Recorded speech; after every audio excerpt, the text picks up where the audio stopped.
best win under Liam Sr. so far. Let's go.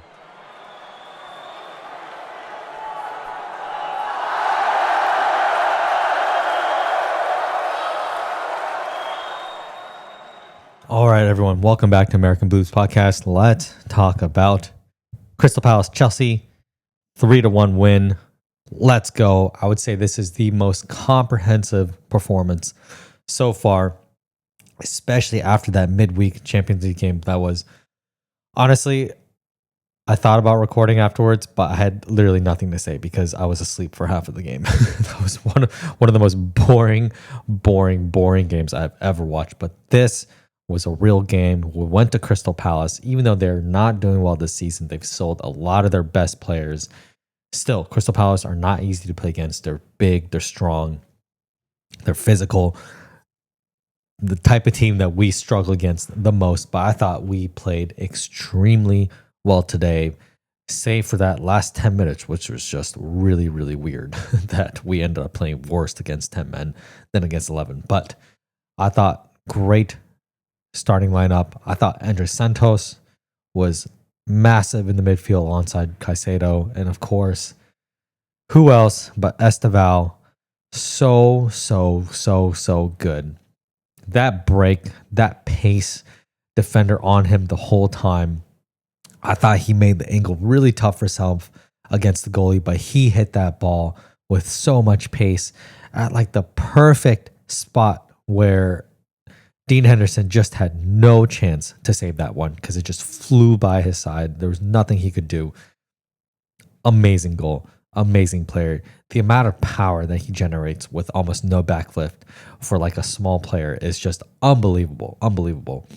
And then there was another one where we should have done better, where he, hit a curler that Dean Henderson got a hand on, and then we just didn't happen to, finish and capitalize on it. But I thought, especially first 75 minutes of this game, we were in complete control, did so well. Yeah, praises just all around. The team looked really good. João Pedro taking his chance. ESTEVAO, really nice overhead flick. Got himself an assist, but João Pedro had a lot to do. Had to beat a defender and hit it through Dean Henderson's legs with pace. Also, great second goal. And another big shout out, Robert Sanchez. I really thought he deserved a clean sheet today. And you could tell how annoyed he was by that one goal that we gave up against Temmen, which was annoying because it was completely needless. But he actually kept us in the game the first half. There were a couple of breaks where he had really nice saves. He had one one-on-one save. That was super important when the game was still 0-0 and Badasho made a mistake. But Sanchez got up to it. I thought he was great on corners. He came out and collected the ball when he needed to. He was strong in the air. The one goal that we gave up, he made an incredible line, on the line save. When the ball was about to go in, he had to dive behind I think it was Enzo on the ground, and he somehow still managed to get a hand on it to palm it out. And then there was nothing he could do about the second attempt. He was, it was just one of those where it just bounced around too many times in the box and we just didn't clear it.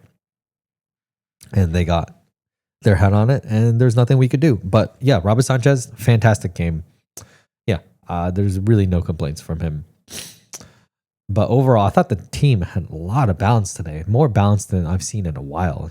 Between Santos and Caicedo midfield, I thought that were great. Enzo playing a little bit higher up, also really good, linking up play. And of course, ESTEVAO. There's just, I just wish this kid could play every single game. I know he can't because we have so many games right now, but I think he is so dynamic. Whenever he's on the pitch, you can tell everybody looks for him. Every time he gets the ball, he tries to do something. It doesn't come off every single time because he's only 18. You're not expecting him to be perfect, but man, what a player we have. I cannot wait to see more of him. And he is just so clinical and so dynamic, and he's 2-footed. So that's amazing. The only downside is, again, Palmer injured again. Played 90 minutes last time through an injury, which I thought was silly. If he felt something early in the game, why risk it, man? Why push it? I understand he wants to be on the pitch. He wants to play, and you could feel his frustration. But yeah, and I don't actually believe any of these rumors of him wanting to go to Man United. I think that's all crap. I think that's all fake. I think clearly he's just a player that isn't fully fit. He desperately wants to fit because he wants to be ready for World Cup.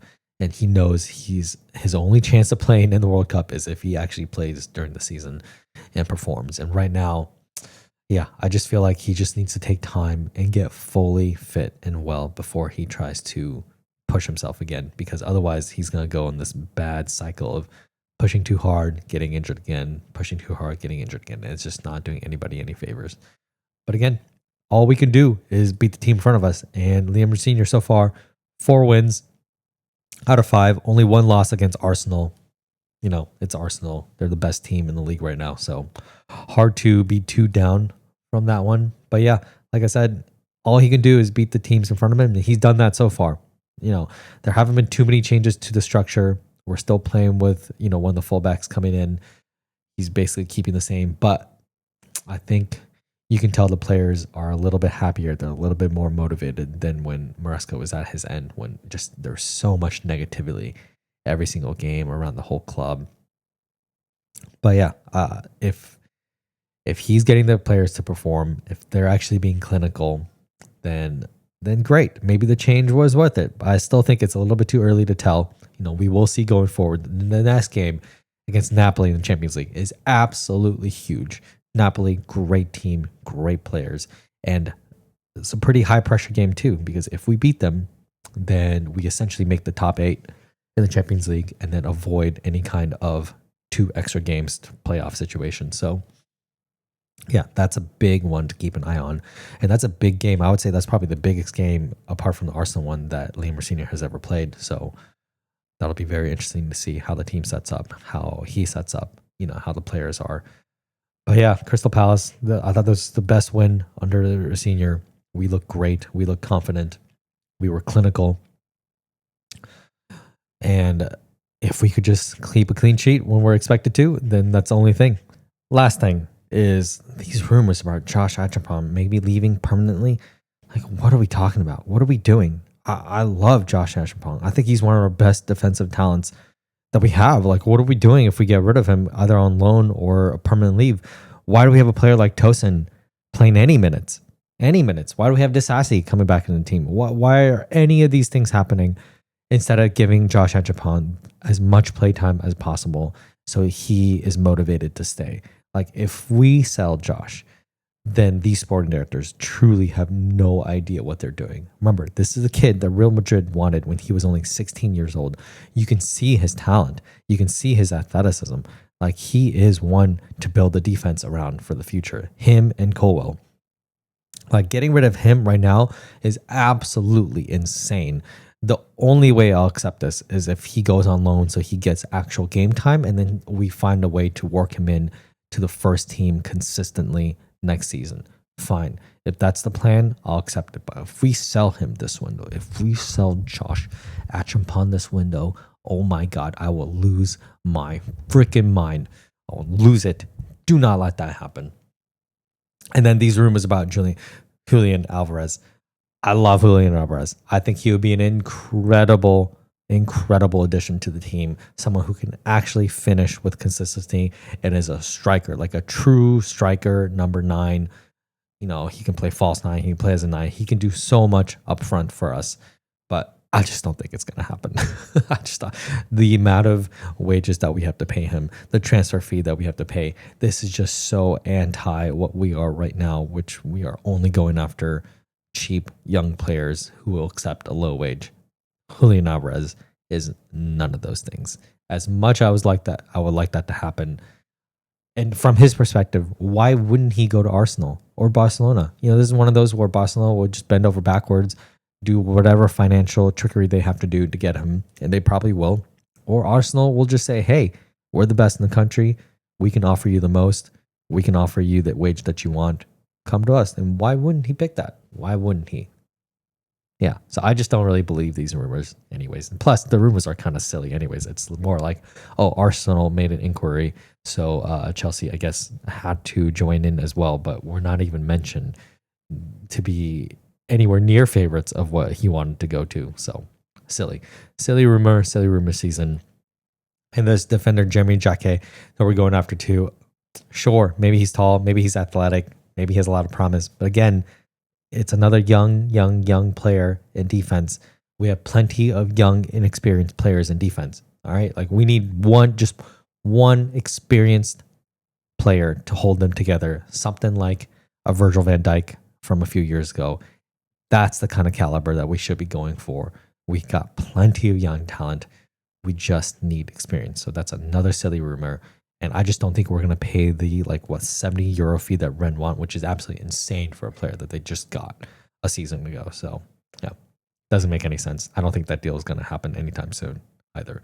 I would be surprised if any other deal happened apart from us buying more teenagers, to be honest. So yeah, next game, I think it's Napoli next. Absolutely huge game. We must win that one. But overall today, what a performance. I thought we did fantastic against Crystal Palace.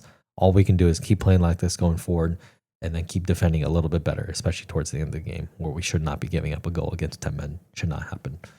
And then lastly, that handball call. My God, dude.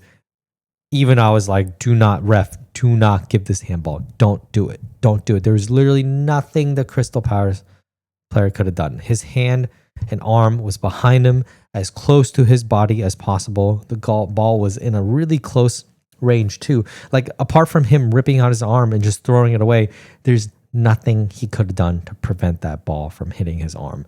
That is not a handball. That is even accidental. That should not be a penalty. That should not be a penalty. I do not agree with that call.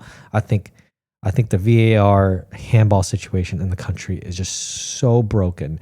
It's so fucked. Like these refs have to have bigger balls, right? They have to say what I saw live was accurate. I don't care if it's slowed down. I don't care if we go to VAR. I need to stick by my original call. And this is the time. This is one time where I just screaming at the TV, do not give that penalty. Don't do it. And he gave it anyways. So crazy. I know if I was on the other side getting a call like that against us, I would be livid and losing my mind. So I do not agree with that handball. That should never have been a handball penalty. Yeah, the refs really need to just fix that and stop looking at every ball to hand in the box like it's a penalty. Like it just doesn't make sense. Like you have to understand physics and how the game works. Ridiculous. So anyways, excited for the next one. See you guys after the next game. Peace.